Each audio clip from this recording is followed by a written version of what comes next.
Hey everybody, Three Drinks Down, I'm Nate. I'm James. And today, we've got a glass battle for your ass.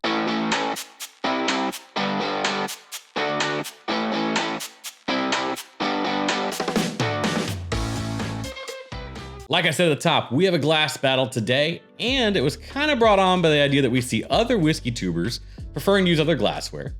We've seen other glassware that people are like, this is a cool glass, and all sorts of stuff in between. So we said, let's take a low proof, this guy, Buffalo Trace, and a little higher proof, Benchmark full proof, same mash bill, and do a little compare. Before we get to the rest of this, make sure you like this video, comment which glass you think is going to win the battle, and of course, subscribe. Thanks. Thank you. Let's meet today's contenders. Starting first, the home team, regular Glencairn. This is the one everybody knows, everybody seems to use, seems to be the industry standard. Does it live up? Is it the old standard or maybe just the easiest? Who knows? Coming in next, the Viski Scottish Glen. Popularized by ADHD Whiskey, Matt Porter. Yeah. Among others. This one has an interesting base to it. It's very heavy. Similar to the Glencairn, tapered, obviously. We also have the Canadian Glencairn. Also tapered, but much more bulbous and obviously quite larger. The last, but certainly not least, the Viski Alchemi. Aerated Tumbler. Aerated, double-walled tumbler, fancy like. Hand wash only, perhaps. Handle with care. Yeah, it is delicate. We're doing two whiskeys today. We have to. Yep, you gotta do it, honestly. So some of these glasses are gonna perform a little bit differently with lower proof versus higher proof. You know, if you drink a lot of high proof, then you might be interested to see which glass performs the best with Benchmark. Drink a lot of low proof, you might be interested to see which glass performs with the low proof. Or if you drink a little bit of mix of both, which is the best overall performer. And our thought process too was to get some whiskeys that were familiar to you guys. So Buffalo Trace, while it's a little easier to get from most have had it. Right. And Benchmark is literally most everywhere, although probably somewhere in the country, someone's gonna put in the comments, I can't get Benchmark. Okay, I'm sorry. Yeah, no matter what we chose, unless it was going to be like, you know, Jack Daniel's number 7, for example. It was always going to come with something, but we wanted to keep it in the same family. Right. A little bit more on this. We absolutely are going to go away for a few minutes here, and we're going to go through a sensory on these essentially. And we're going to absolutely just go through the nosing. If we feel we need to get in the taste, we will, and bring that to the forefront, because in all honesty, we want to make sure we have the right experience for the right particular proof when it comes to the bourbon whiskey. So bear in mind, this could also change up for rye and things like that. So your mileage may vary on this. Absolutely. Absolutely.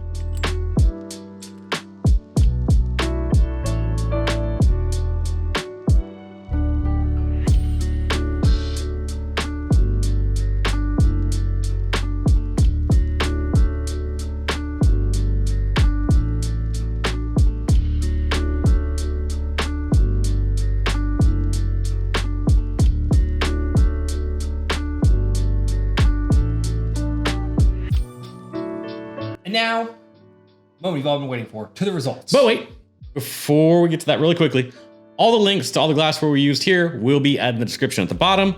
And we are not any affiliates whatsoever in any way, shape, or form. We did not receive any compensation for this. We bought these on our own dime, and they're not even gonna be affiliate links. So if you wanna buy them, you're just gonna make another company some money, that's fine.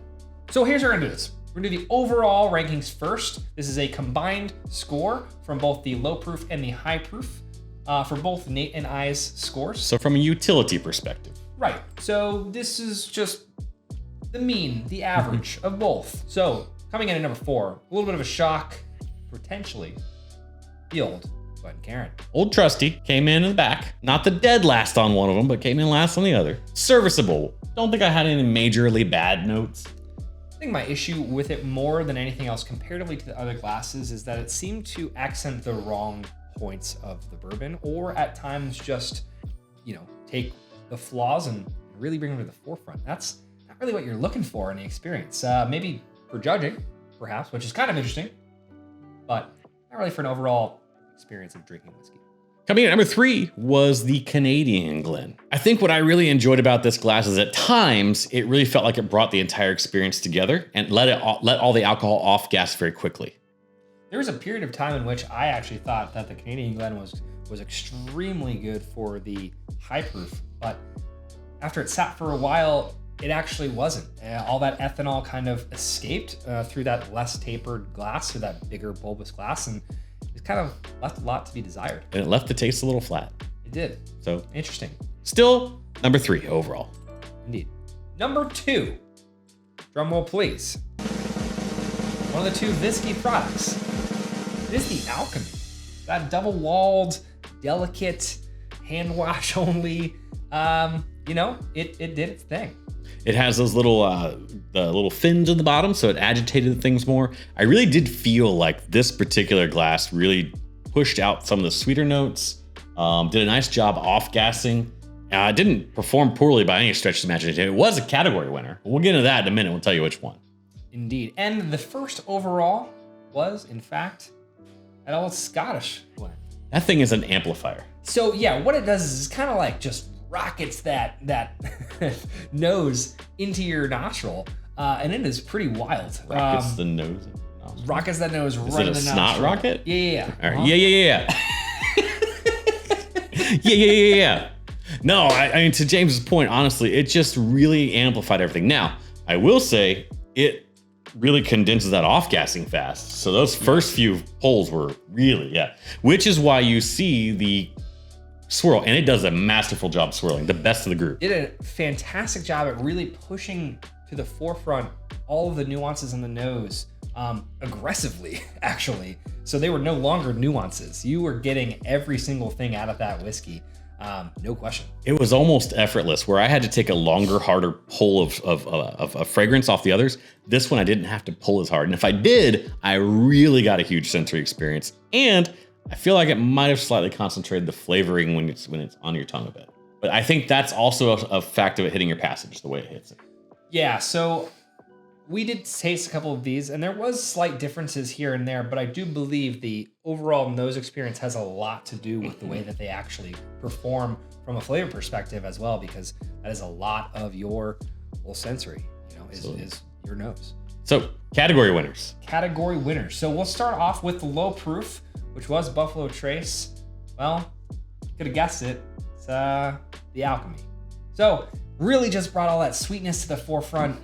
Beautiful bouquet of floral and caramel sweetness, and a ton of orange marmalade and lemon. It was like everything I love about Buffalo Trace, just like right there at that forefront. And it was, talk about effortless. Right, it really was. It was fantastic. Did not love it so much on the other one, comparatively. A little muted, which is interesting. You'd think that it would be a bit more amplified.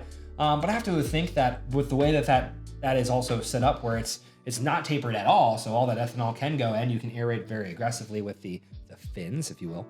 I think a lot of that just escaped, and kind of all that big 125 proof just kind of left that glass. Category winner. So on the other side, yeah, the Viski Scottish did a great job with the higher proof. Yeah. It honestly just did everything it wanted to do in terms of pulling all the flavors, left you enough ethanol in there to understand I have a higher proof whiskey. Some folks enjoy that quite a bit. And if you lose that, then that takes away from some of that essence. But it didn't leave enough in the nose to make me say, wow, this is just gassy. This is just so bad. Really, really outperformed in that category for me to just pull the whole experience together.